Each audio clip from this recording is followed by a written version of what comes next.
고마우신 하나님 감사합니다. 오늘도 주님 앞에 나왔습니다. 말씀 통하여서 하나님을 더 깊이 아는 시간 되게 하시고 오늘 하루도 하나님 말씀으로 인도함 받게 하옵소서. 부족한 종 하나님 말씀 들고 섰습니다. 인간의 모습은 감춰주시고 성령께서 이 시간 온전히 주장하여 주옵소서. 감사를 드리며 예수님의 이름으로 기도하옵나이다. 아멘. 아멘. 함께 나눌 말씀 디모데후서 3장 16절에서 17절 이 시간 함께 합독하도록 하겠습니다.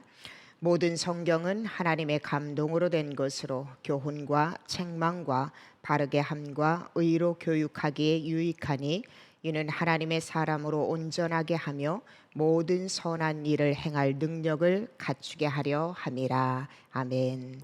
어제 우리가 목회자가 들려주는 성경 이야기, 천지 창조와 그리고 또 아담과 하와 그리고 가인과 아벨에 대해서 우리가 말씀을 함께 나누었습니다. 아담은요 930세까지 살면서 많은 자녀를 낳았습니다. 그로 말미암아 땅 위에 많은 사람이 또 점점 늘어갔고요. 또 아담의 자손들은 오랫동안 살았지만 결국 모두 죽음을 맞이하게 됩니다. 그런데 오늘 본문부터 다룰 말씀의 주인공인 에녹은요 하나님께서 죽음을 보지 않고 하나님 나라로 인도함을 받은 사건을 우리가 말씀을 통하여서 보게 됩니다. 그래서 오늘은 창세기 5장부터 시간 되는 대로까지 11장까지의 말씀을 하나님의 말씀을 함께 나누려고 합니다. 첫 번째로 말씀드렸던 것처럼 아담의 후손 중에 에녹의 신앙을 중점으로 해서 함께 말씀을 나누어 보았으면 좋겠습니다. 에녹의 신앙, 죽음을 보지 않고 하나님의 나라로 올라간 에녹의 신앙은 성경에서 한마디로 세 가지로 요약을 해주고 있습니다. 그 첫 번째는요, 하나님의 경고하심을 에녹은 매 순간순간 명심했다라는 것입니다. 에녹은 예언자였습니다. 예언자는 앞에 될 일을 미리 하나님으로부터 알고 그리고 그 예언되어질 그 일들을 말해주는 사람이 바로 예언자입니다. 그래서 에녹은 매 순간순간 하나님의 뜻을 알고 그 하나님의 뜻을 전달해주는 예언자로서 삶을 살았을 뿐만 아니라 그의 자녀인 무두셀라라는 그 이름의 뜻은 무슨 뜻을 갖고 있냐면요, 그가 죽으면 심판이 온다라는 뜻에 가지고 있습니다. 결국 이 무드셀라를 통하여서 에녹은요 매 순간순간 하나님의 심판을 기억하고 하나님의 심판을 예고하였음을 우리는 말씀을 통하여서 보게 된다라는 것입니다. 실제로 여러분, 무드셀라가 969세에 삶을 살다가 죽었는데요, 그가 죽었을 때 그 해는 바로 우리가 알고 있는 노아가 600세 되던 해, 즉 홍수가 되던 해였다라는 것입니다. 결국 에녹은요 하나님의 심판을 결코 가볍게 여기지 않았다라는 거예요. 하나님의 심판의 경고를 에녹은 결코 가볍게 여기지 아니하고 매 순간순간 삶 가운데 경각심을 가지고 그는 근신하는 삶을 살았다라는 것입니다. 오늘 우리도 여러분 마찬가지예요. 이 땅에서 하나님의 심판, 하나님의 경고하심을 우리가 믿음으로 받아들이고 그 경고하심을 우리가 신뢰한다면 저와 여러분의 하루하루의 삶은요 매 순간순간 경각심을 가지고 하나님 말씀 의지하면서 근신하는 삶을 살아갈 수밖에 없다라는 것입니다. 두 번째로 에녹의 신앙을 성경에서는 무엇이라고 들려주고 있냐면 그의 신앙은 시종일관 변함이 없었다라는 것입니다. 에녹은 65세의 무두셀라를 낳은 후에 300년을 하나님과 동행합니다. 365세에 그를 하나님께서 데려가셨으나 그는 일평생요 하나님과 동행하는 삶을 살았다라는 것입니다. 여러분 생각해 보십시오.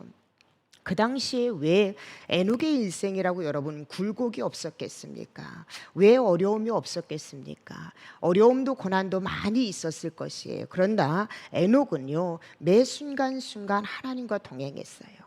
에녹의 신앙은 환경이나 어떤 삶에 의해서 흔들리거나 변화되는 것이 아니라 그는 변함없고 흔들림 없는 하나님 절대주의의 신앙을 소유했다라는 것입니다. 오늘날 우리에게 너무나도 필요한 에녹의 신앙입니다.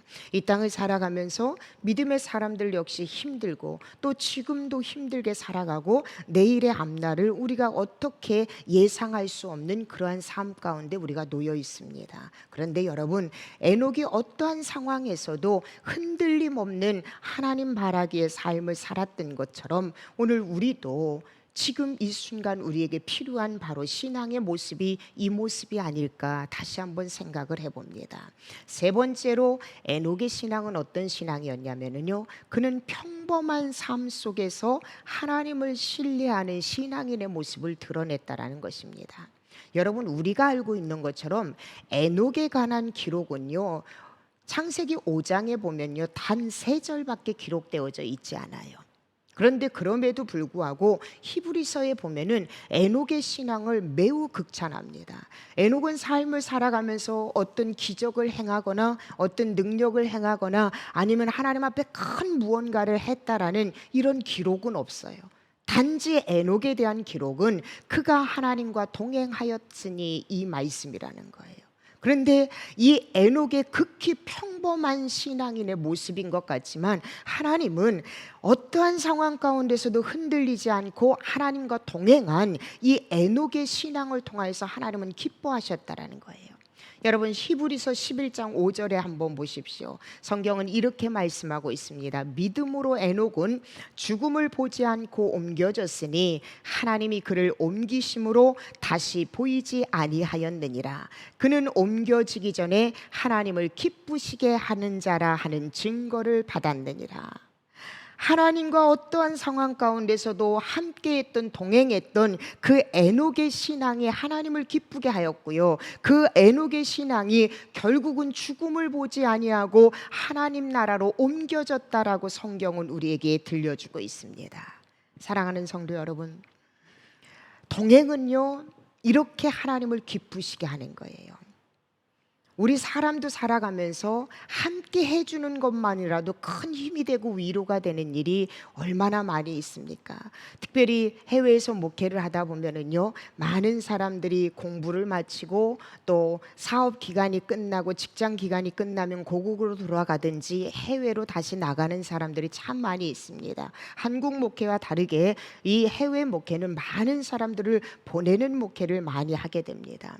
그러다 보니까요, 누가 한국에 귀국한다고 그러면은요, 일주일을 앓을 때가 있어요. 오랜 동안 같이 있었던 분이 코로나로 인해서 잠시 한국에 몇 개월 다녀오겠습니다라는 말만 들어도요, 일주일 내내 가슴앓이를 하게 되더라고요. 그냥 있어주는 자체만이라도, 함께 해주는 자체만이라도 그게 얼마나 큰 위로가 되고 힘이 되는지 몰라요.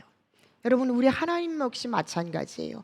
에녹이 하나님을 향해서 그 어떤 큰 업적은 남기지 않았지만 누구보다도 하나님을 기쁘시게 한 자다라고 성경은 이렇게 말씀하고 있는데, 그 하나님의 기쁨이 어디에서 시작이 됐냐면 어떠한 상황 가운데서도 에녹은 하나님을 떠나지 않고 하나님과 동행했다라는 것입니다.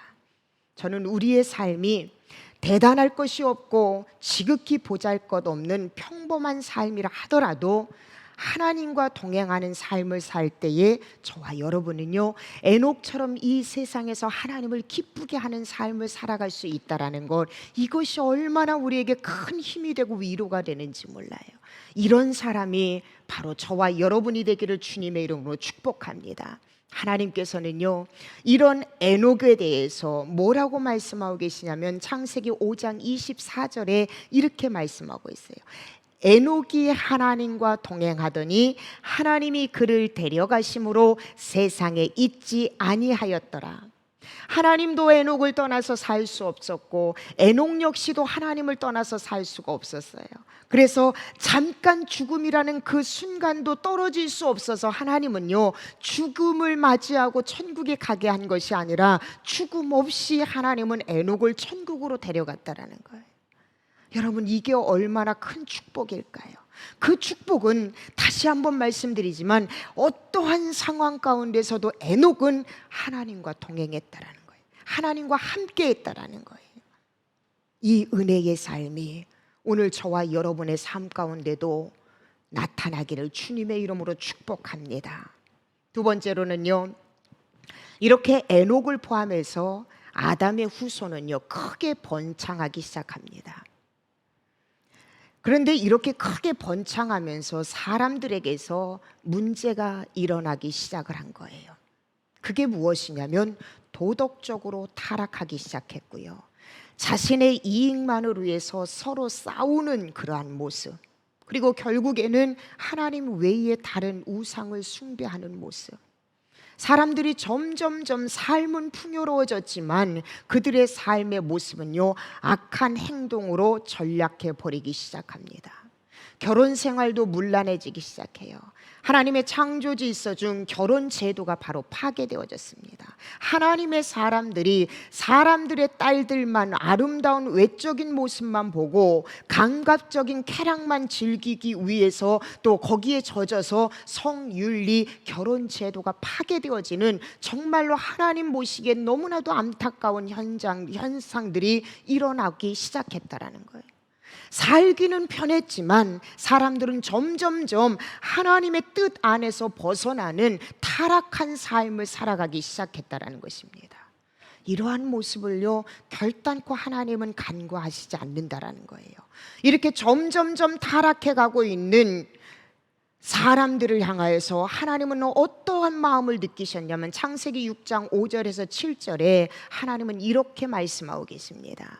여호와께서 사람의 죄악이 세상에 가득함과 그의 마음으로 생각하는 모든 계획이 항상 악할 뿐임을 보시고 땅 위에 사람 지으셨음을 한탄하사 마음에 근심하시고 이르시되 내가 창조한 사람을 내가 지면에서 쓸어버리되 사람으로부터 가축과 기는 것과 공중의 새까지 그리하리니 이는 내가 그것들을 지었음을 한탄함이니라 하시더라.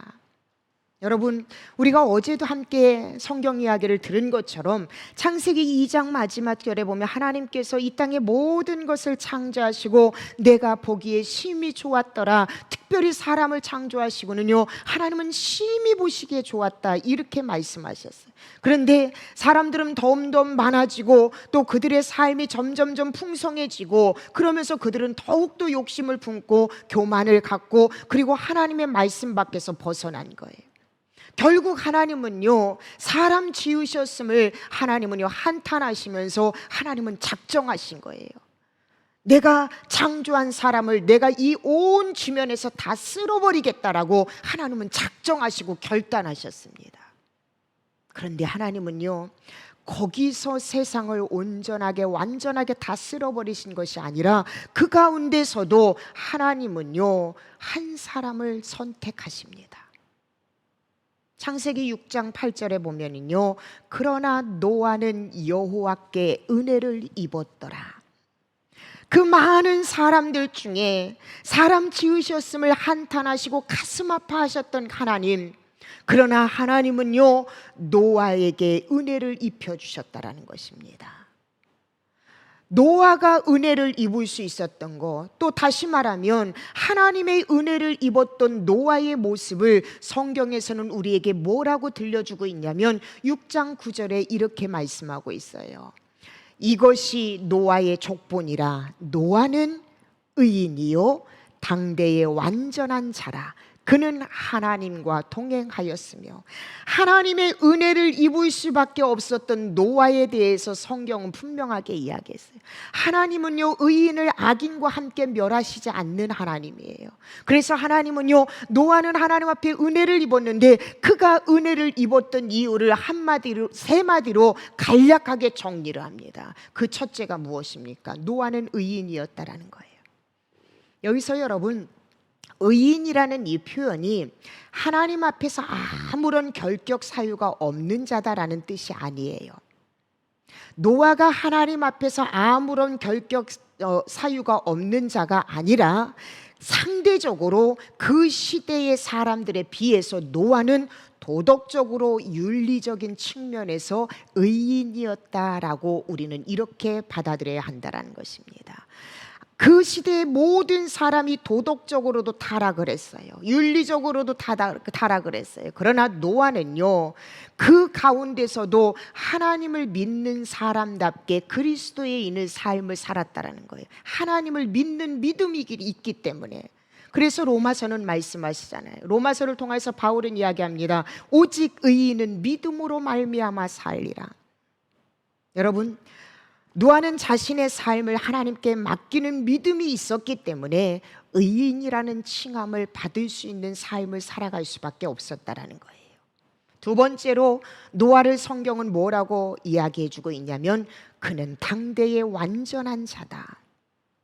말씀드린 것처럼 이건 역시도 완전한 사람이란 실패와 실수가 없는 사람이란 뜻이 아니에요.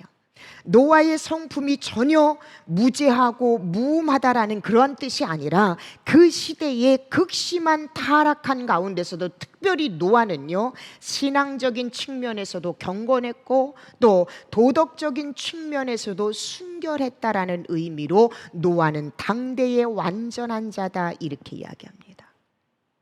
다시 말씀드리지만 노아가 이렇게 살 수 있었던 것은요, 그리스도라는 그 삶의 무게중심이 확실히 있었기 때문에, 그리스도인이라는 삶의 무게중심이 확실히 있었고 하나님에 대한 믿음이 있었기 때문에 아무리 시대가 타락했다 하더라도 그 시대에 동화되지 아니하고 그 시대에 휩쓸리지 아니하고 하나님의 사람으로, 믿음의 사람으로, 그는 의인으로, 그는 당대의 완전한 사람으로 살아갈 수 있게 되었다라는 것입니다. 여러분, 무엇보다도 노아는요, 그의 조상 에녹처럼 어떠한 상황 가운데서도 하나님과 함께하는, 하나님과 동행하는 삶을 살았다라고 성경은 우리에게 이야기해 주고 있습니다. 하나님과 동행한다라는 것은 여러분, 구약에 나타난 경건의 본질이라고 우리는 말할 수가 있습니다. 다시 말하면 그가 의인이고 그가 그 당대의 완전한 사람이 될 수 있었던 것은요, 그가 하나님과 동행했기 때문에 가능하다라는 거예요. 하나님과 동행했기 때문에 그 당시의 풍조에 따라가지 않고 그 당시의 풍조를 거부하고 하나님과 동행하는 삶을 살아갈 수밖에 없었다라는 거예요. 여러분, 동행이란 뜻은 어떤 뜻인가요? 동행은 여러분, 하나님과 함께하는 삶이고 하나님의 뜻에 순종하는 삶이고 하나님의 뜻을 알기 위해서 매 순간순간 살아가는 삶, 그 삶이 바로 하나님과 동행하는 삶을 살아갈 수밖에 없어요. 보십시오 여러분, 하나님은요, 구원의 역사를 진행시키면서 그 일을 위해서 하나님은 노아 같은 경건한 사람을 찾고 선택하셨습니다.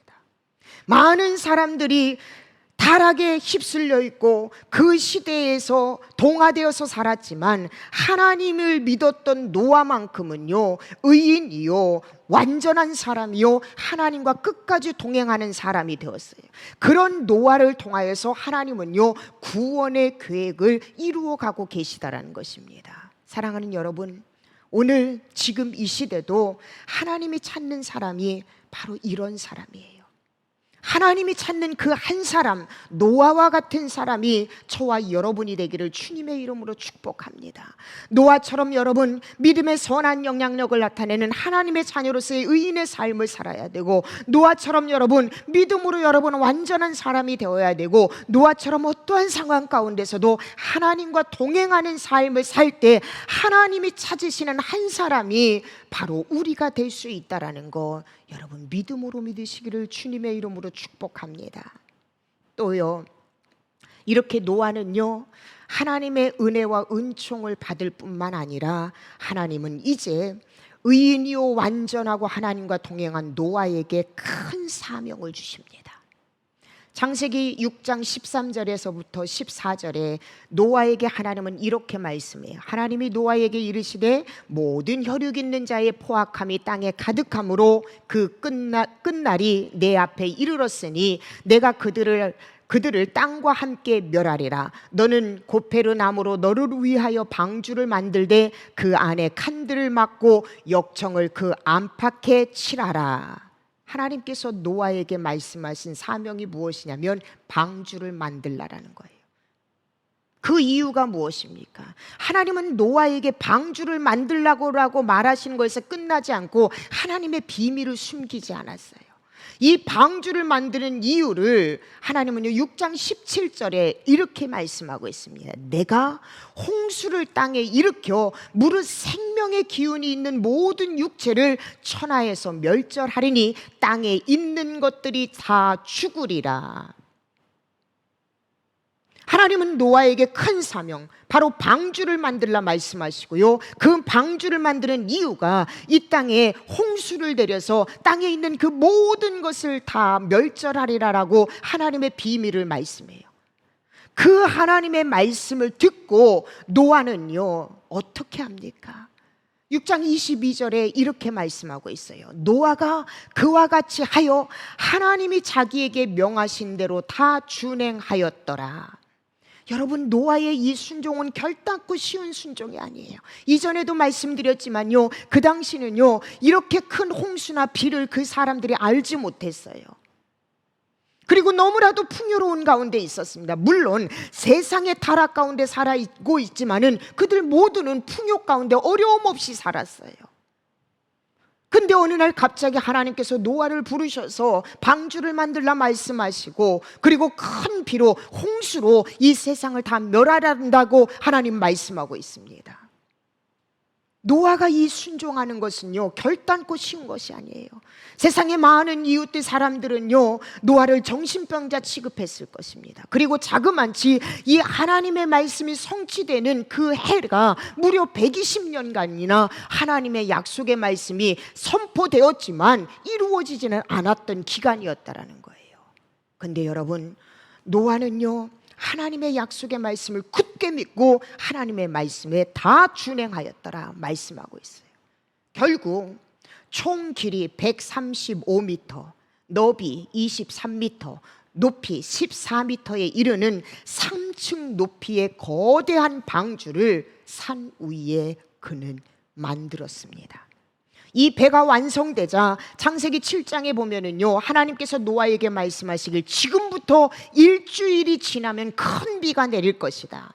그리고 그 비는 40일 밤낮으로 내릴 것이니 너는 내 가족과 짐승들과 그 모두를 데리고 방주로 들어가라는 거예요.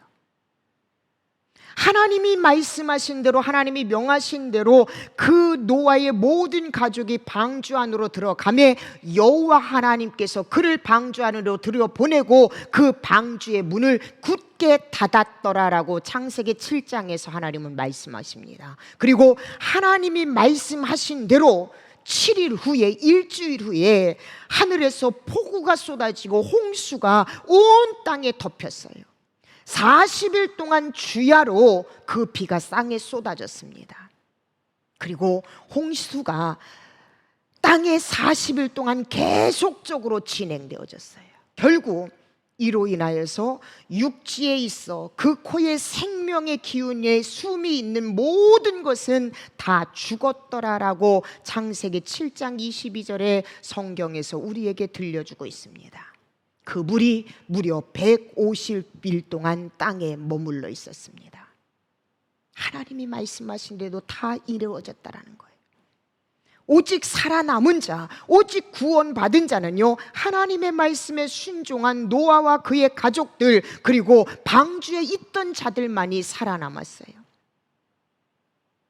하나님의 말씀에 순종한 자, 하나님의 말씀을 신뢰한 자, 그 기간이 비록 120년이란 긴 기간, 우리의 생각과 우리의 이성으로는 도무지 이해할 수 없는 하나님의 방법이었지만 하나님은 반드시 약속하신 대로 이루신다는 하나님의 말씀을 신뢰한 자, 그 영혼만 살아남았다라는 거예요. 시간이 지나고 지면의 물이 다 마르고 난 후에 하나님께서는요 노아와 그의 가족들, 방주 안에 있는 모든 짐승과 가축을 방주에서 나오도록 하였습니다. 그리고 노아는 방주에서 나오자마자 제일 먼저 여호와 하나님께 기쁨의 제단을 올려드립니다. 하나님은 이 노아의 믿음과 노아가 드린 이 기쁨의 제단을 기뻐 받으시고 하나님은 노아에게 약속을 하십니다. 첫 번째가 창세기 8장 21절의 약속이에요.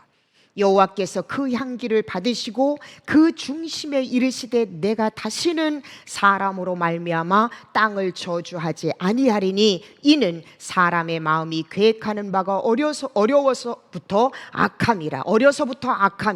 내가 전에 행한 것 같이 모든 생물을 다시는 멸하지 아니하리니. 하나님께서 다시는 멸하지 않겠다라고 노아에게 약속하셨어요. 그리고 9장 12절에서 16절에 하나님은요 또 말씀하십니다. 하나님이 이르시되 내가 나와 너희와 및 너희와 함께하는 모든 생물 사이에 대대로 세우는 언약의 증거는 이것이니라. 내가 내 무지개를 구름 속에 두었나니 이것이 나와 세상 사이에 언약의 증거니라. 내가 구름으로 땅을 덮을 때에 무지개가 구름 속에 나타나면 내가 나와 너희와 및 육체를 가진 모든 생물 사이에 내 언약을 기억하리니 다시는 물이 모든 육체를 멸하는 홍수가 되지 아니할지라. 무지개가 구름 사이에 있으리니 내가 보고 나 하나님과 모든 육체를 가진 땅의 모든 생물 사이에 영원한 언약을 기억하리라. 노아 한 사람의 믿음으로 말미암아 하나님은 다시는 물로 세상을 심판하지 않겠다 약속하시고 그 약속의 언약의 증거로 무지개를 하나님께서 보여주셨다라는 것입니다. 그리고 또 한 가지는요, 창세기 9장 1절에서 2절 말씀, 다시 말하면 아담과 하와가 지은 죄로 인하여서 잃어버렸던 그 축복을 노아를 통하여서 하나님은 다시 회복시켜 주십니다. 하나님이 노아와 그 아들들에게 복을 주시며 그들에게 이르시되 생육하고 번성하여 땅에 충만하라. 땅의 모든 짐승과 공중의 모든 새와 땅에 기는 모든 것과 바다의 모든 물고기가 너희를 두려워하며 너희를 무서워하리니 이것들은 너희의 손에 붙였음이니라.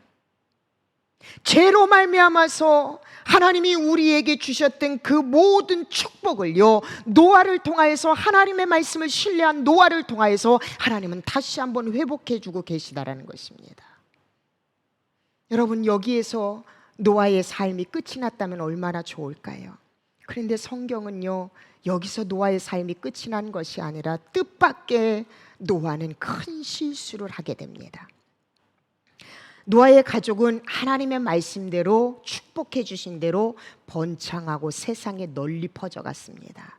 그의 자손은 함과 셈과 야벳이었습니다.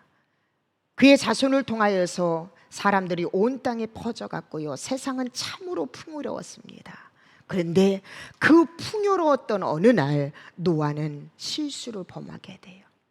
당대의 의인이고 당대의 완전하고 당대의 하나님과 동행했다라고 표현됐던 그 사람이 그가 실수를 합니다. 그게 무엇입니까? 바로 대낮에 포도주에 취해서 가장 부끄러운 모습을 자녀 앞에 드러낸 것이에요. 이것은요, 풍요로움 가운데 근신하지 못하고 스스로 경계하지 못했기 때문에 나타난 결과예요. 여러분, 우리는 누구나 실수할 수 있습니다. 그래서 성경은요, 끊임없이 우리에게 들려주시는 말씀이 무엇이냐면 매 순간순간 힘들 때나 풍요로울 때나 우리는 깨어 근신하는 것이 필요해요. 당대의 의인이고 완전하고 하나님과 동행했던 노아도 깨어 근신하지 못하니까 그는요, 실수를 범하게 된다는 거예요. 노아가 끼친 그 실수의 영향은 너무나도 큰 영향을 끼쳤어요. 가장 가까우면서도 또한 하나님께서 세상 질서상 엄격히 구별되어야 할 자녀에게 그 실수가 영향으로 드러났다라는 데 문제가 있다라는 것이. 아버지의 하체가 벗겨졌음을 보고 함은요, 먼저 가리워주기 전에 함은 밖으로 나가서 그의 두 형제에게 아버지의 부끄러운 수치를 알립니다. 셈과 야벳은 그 소식을 듣고 아버지의 수치를 보지 않기 위해서 뒷걸음쳐서 들어가서 아버지의 수치를 가려줘요. 여러분, 노아의 실수가 끼친 영향은요, 나의 실수가 어떻게 보면 가장 가까운 사람에게 큰 영향을 줄 수 있다는 걸 우리가 잊어서는 안 된다는 거예요. 특별히 성도로서 믿음의 사람으로서 우리는 이 땅의 빛의 역할을 감당해요. 선한 영향력을 드러내서 우리의 선한 영향력을 통하여서 하늘에 계신 우리 아버지께 영광을 돌리는 삶을 살아야 돼요. 그래서 우리는 그리스도인으로서 더 조심하고 늘 깨어서 근신하는 삶을 살아갈 때 가장 먼저는 내 가족에게, 내 공동체에게, 주변 이웃에게, 더 넓게는 세상 열방에 우리는요 믿음의 좋은 영향력을 나타내는 삶을 살아갈 수 있다는 것이에요. 두 번째로 노아의 실수는 무엇입니까? 자기 아들을 저주하는 잘못을 저지르게 돼요. 물론 여러분, 아버지의 실수를 감추지 않고 들추어낸 이 함의 잘못은요 분명하게 잘못을 했어요. 그러나 노아는요 먼저는 자신의 실수를 하나님 앞에 회개해야 되고 자녀들에게 용서를 구해야 돼요. 그런데 노아는 그렇게 하지 아니하고요 자기의 실수를 들추어낸 함에게 아들을 향하여서 저주를 퍼붓고 있다는 것이에요. 저주를 행하고 있다는 것이에요. 술에서 깬 노아는요 이 사실을 알고 아버지의 수치를 가려주지 않는 작은 아들 함에 대해서 창세기 9장 25절에 보면은요 이렇게 저주하고 있습니다. 가나안은, 다시 말하면 함을 이야기해요, 저주를 받아 그의 형제의 종들의 종이 되기를 원하노라 하고 아들 함에게 이렇게 저주를 하고 있어요. 그리고 두 번째 26장에 보면은요 또 이르되 셈의 하나님 여호와를 찬송하리로다. 가나안은 셈의 종이 되고, 또 27절에 야벳에 대해서는 야벳을 창대하게 하사 셈의 장막에 거하게 하시고 가나안은 그의 종이 되게 하시기를 원하노라 하였더라. 노아가 실수함으로 그의 아들 함에게까지 이렇게 큰 영향을 미치게 됩니다.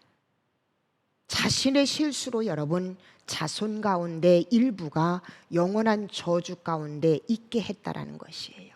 저는 이 성경 이야기를 여러분에게 들려드리면서 하나님께서 노아의 실수를 기록해 두신 이유가 무엇일까?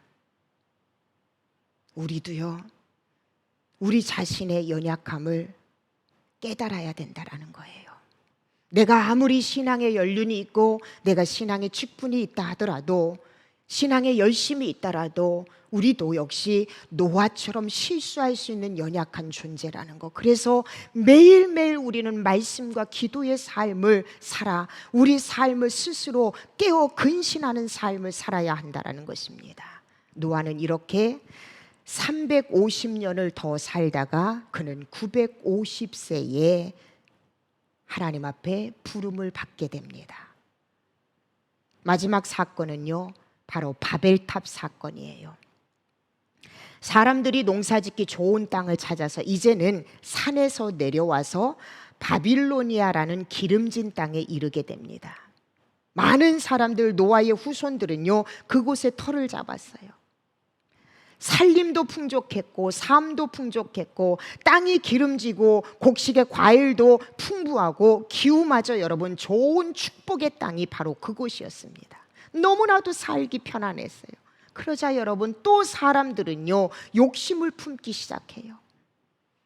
욕심을 품기 시작하면서 그들이 했던 행위가 무엇이냐면 바로 거대한 성을 쌓기 시작합니다. 창세기 11장 4절에 보면은요 이렇게 이야기해요. 말하되 자 성읍과 탑을 건설하여 그 탑 꼭대기를 하늘에 닿게 하여 우리 이름을 내고 온 지면에 흩어짐을 면하자 하였더니, 지금 그들이요 탑을 쌓기를 시작해요. 탑을 쌓는 그 이유가 무엇이냐면, 가장 큰 이유는 여러분 하나님의 무지개 언약을 그들은요 불신했기 때문에 그래요.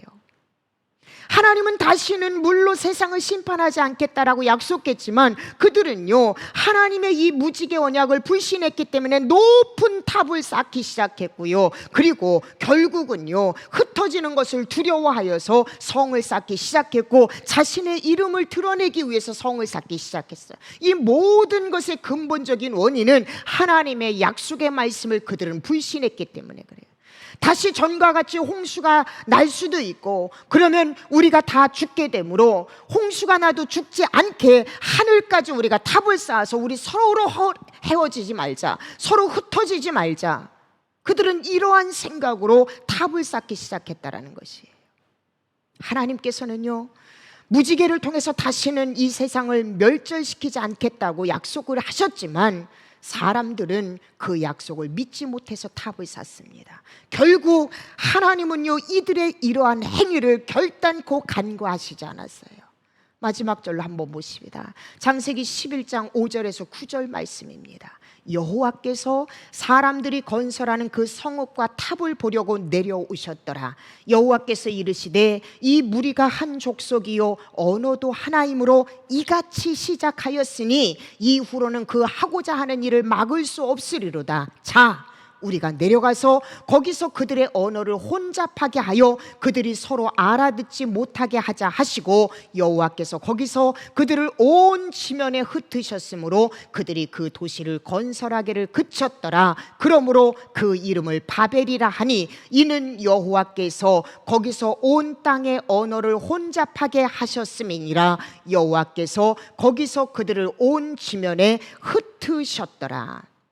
하나님을 불신하고 하나님을 믿지 않고 그러한 삶을 살면요, 결국은 두려움 가운데 있고, 그 두려움 가운데 있으면 눈에 보이는 또 다른 의지할 대상을 찾아요. 결국 하나님의 이 백성들은요, 하나님 외에 다른 것을 의지하고 섬기기 시작했다라는 거예요. 하나님은 결단코 그 일을 그냥 두지 않으셨습니다. 오늘 우리의 삶 가운데도 여러분, 혹여라도 하나님의 말씀을 신뢰하지 못해서 내가 하나님 말씀 외에 다른 것을 의지하고 눈에 보이는 그 어떤 것을 의지하고 있다면, 여러분, 오늘 목회자가 들려주는 이 성경 이야기를 통하여서 다시 한번 우리의 삶을 점검하셔야 돼요. 아무리 시간이 길어지고 아무리 여러분 지금 상황이 절체절명의 순간에 있다 하더라도, 사랑하는 여러분, 오늘 들려드린 이 말씀처럼 하나님의 말씀을 끝까지 신뢰하십시오.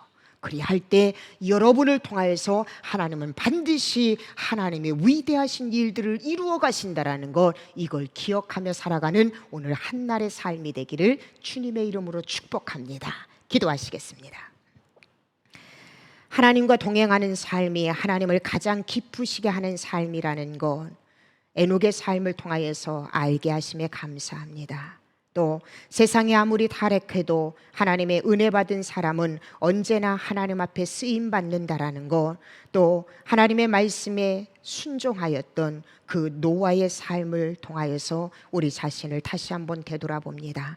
그러나 그럼에도 불구하고 매 순간순간 깨어 근신하고 하나님 말씀 붙잡고 살아가야 되는 이유는, 우리는 너무나도 연약한 존재이고 실수할 수 있는 존재라는 것을 알기에 오늘 노아의 이야기를 통하여서 다시 한번 말씀을 통하여 우리 자신을 하나님 되돌아보게 하심에 감사를 드립니다. 무엇보다도 바벨탑 사건을 보면서 하나님의 약속의 말씀을 신뢰하지 못할 때 우리는 환경에 불안과 두려움을 안고 그 불안과 두려움을 떨치기 위해서 보이는 또 다른 우상을 의지하고 섬길 수밖에 없는 연약한 존재라는 것, 이 바벨탑 사건의 이야기를 들으면서 우리 자신을 돌아보게 하심에 감사합니다. 하나님, 목회자로부터 이 들려지는 이 성경 이야기를 통하여서 하나님, 오늘 특별히 에녹처럼 노아처럼 이 바벨탑 사건을 일으킨 불쌍한 백성들 모습을 보면서 우리 자신을 다시 한번 되돌아보는 복된 시간 되게 하여 주시옵소서. 무엇보다도 하나님과 일평생 동행하며 살아가는 우리 모든 성도 되게 하여 주시옵소서. 감사를 드리며 예수님의 이름으로 기도하옵나이다. 아멘. 아멘.